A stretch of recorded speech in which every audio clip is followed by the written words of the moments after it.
I got to sit down with Jennalee Beutler, member of the Whitewood Rodeo Committee, to talk about what the Whitewood Chacachas Rodeo has been doing throughout the years and what they are continuing to do. This year marks a special anniversary for the local rodeo as they celebrate their 25th anniversary. This is a community event that has worked to become a permanent fixture that serves the community. It also seeks to celebrate many cultures, from the skills required on a ranch and the celebration of First Nations traditions. We discuss all the exciting things that are happening this year and more. This is the 10th episode of Community Conversations. I'm your host, Kathryn. Let's converse.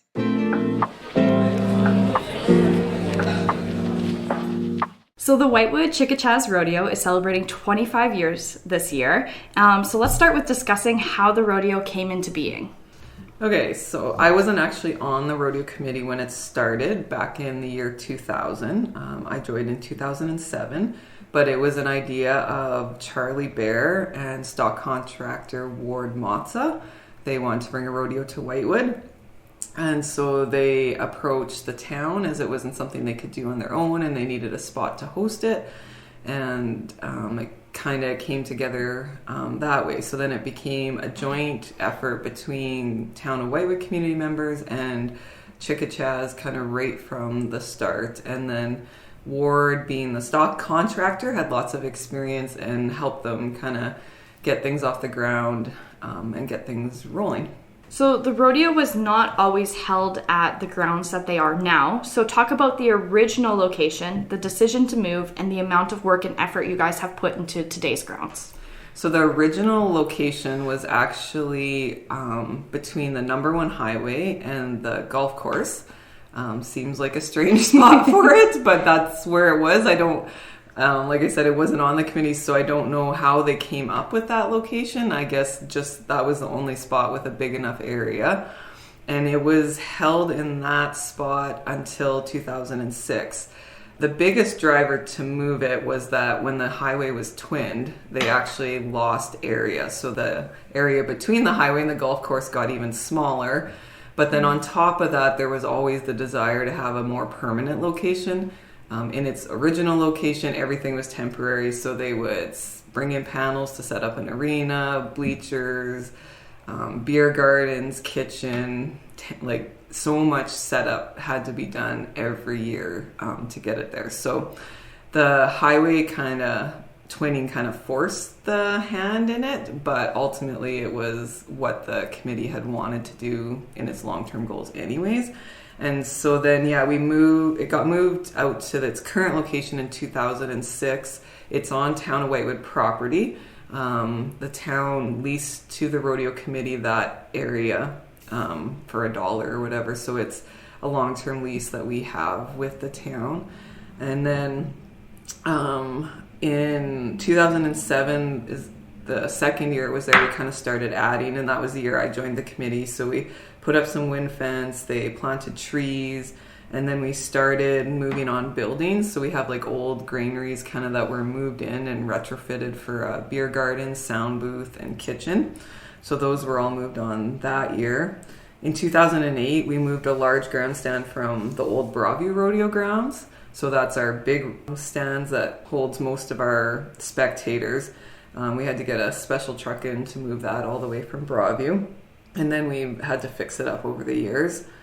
And then we built the permanent arena with drill stem in 2009. And then 2010, we got power and lights. So that was exciting. That meant we could change our rodeo from being an afternoon event to an evening performance. And then 2012, we did some perimeter fencing and back pens were constructed. And then we got new bucking chutes. And then we did a major overhaul on our kitchen in 2015, made it bigger, created like a overhang area for the barbecues, and did lots of upgrades to it.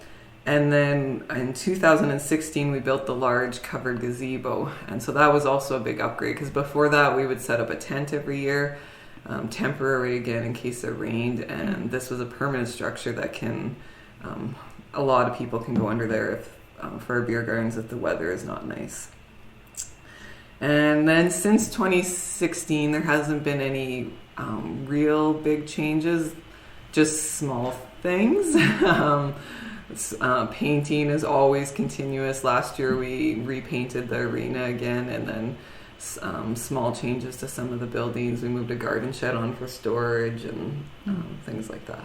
It sounds like you guys have done a lot of work and more work to make it more of a permanent fixture than a temporary one. Yeah, so awesome. For sure, everything out there is permanent now, and I guess the goal was that with a permanent facility like that it could be used by more than just for our rodeo.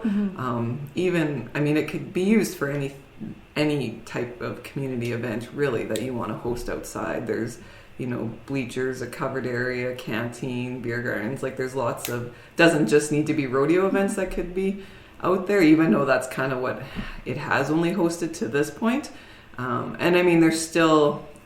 There's still work with the maintenance now, right? The grass cutting and the keeping up the buildings and the painting and that stuff, but it is less work than resetting up everything every year.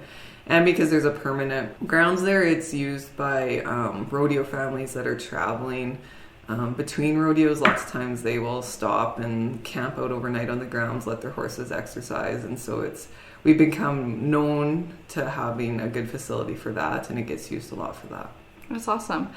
So we mentioned, I guess, those other functions that can occur at the grounds. Why don't you talk about a couple of those?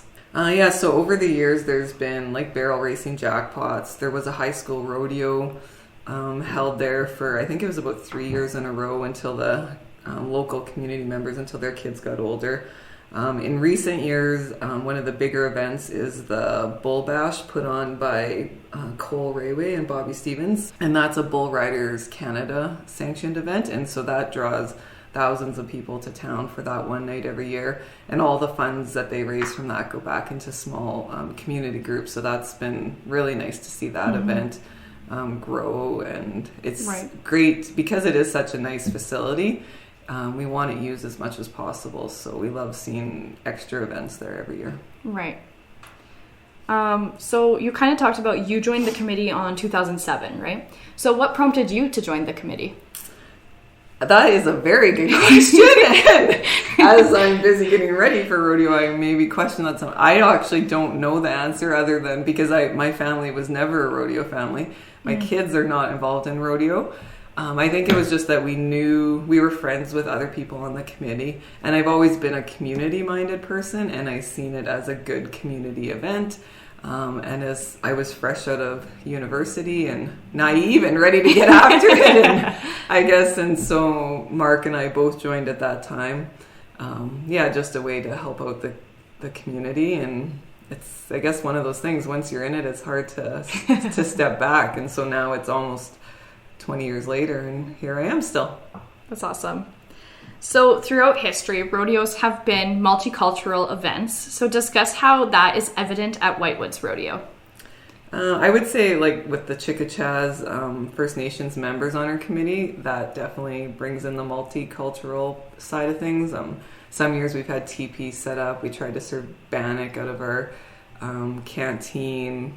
We'll usually have the anthem sang in Cree. This year we have an Indigenous dance troupe that's going to help us celebrate our 25th anniversary. So we're doing a pre-rodeo show featuring Indigenous First Nation dancers at 6:30 on Friday, just to highlight that as well. So yeah, it's kind of been integrated throughout our rodeo right from the start. That's awesome.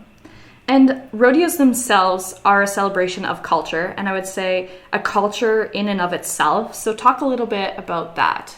Yeah, so rodeo, I guess, is, the rural way of life is what that showcases. And a lot of the events that take place in a rodeo are real life, what cowboys and ranchers do on their farm, roping calves or brandings and treating and riding horses and all of that is just the real life rural lifestyle. And I think that's what rodeo is kind of a showcase of that rural way of life and rural lifestyle. And how it's maybe a contest and a competition that night, but that's how those cowboys are making their living as well, and those families, and that's how they're raising their kids. And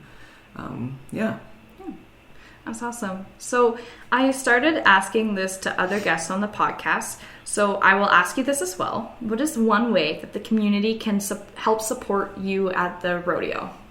I think the biggest thing is just coming out to support our event, to be a spectator, and to help volunteer. It takes more than our committee to for the weekend itself, with kitchen workers and beer garden workers. And so any community members that are willing to help, gate workers as well. The last couple of years we've been giving a donation to Wiggles and Giggles Daycare to help run our gate, so trying to give back to the community kind of in exchange for volunteerism.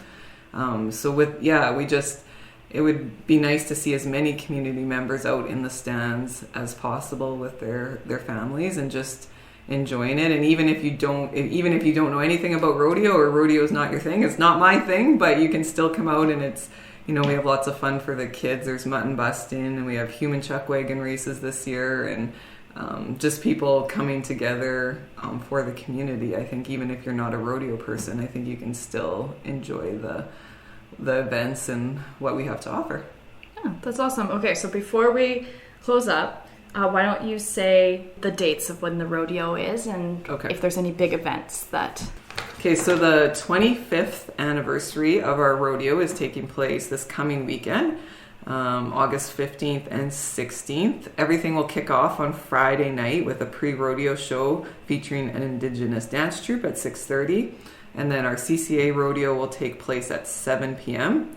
So at intermission on Friday, we will have the human chuck wagon races, which we did for the first time last year, and it turned out to be well received and a lot of fun.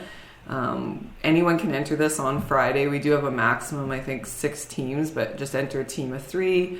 And it's 2 people pulling a little wagon with 1 person riding and doing the chuck wagon pattern. And then we'll have some fun prizes for that. So that should be lots of fun. And then our beer gardens will be open the entire time. And we also have local artist Shea Istash is going to be singing Friday night. She's becoming very well known, and so we're excited to have her singing as well again. So Friday night, actually, after the main performance, we have Slack, which is all the contestants that can't fit into our regular performances. So that will start after, and there actually will probably be rodeo action to about 1:30 in the morning is how long that goes. And then on Saturday, we again have our second performance of the CCA Rodeo at 7. Intermission is mutton busting, so we have 25 sheep coming. That's always a hit with the little kids. Anyone 7 years and younger can sign up to ride a sheep, and we've got great prizes donated for that as well. And then we have a DJ in the beer gardens Saturday night. And we will have our full canteen, lots on the menu, so come out for supper and come hungry. That's awesome. So before we end this, is there anything else that you would like to say to the community about the rodeo? I think we kind of covered it all, but yeah, just once again, come out and support this event. It's great for the community, and all of these people coming to the town support these businesses in town. So the more support we can get, the longer we can keep this going. That's awesome. Thanks so much for chatting with me. No problem. Thank you.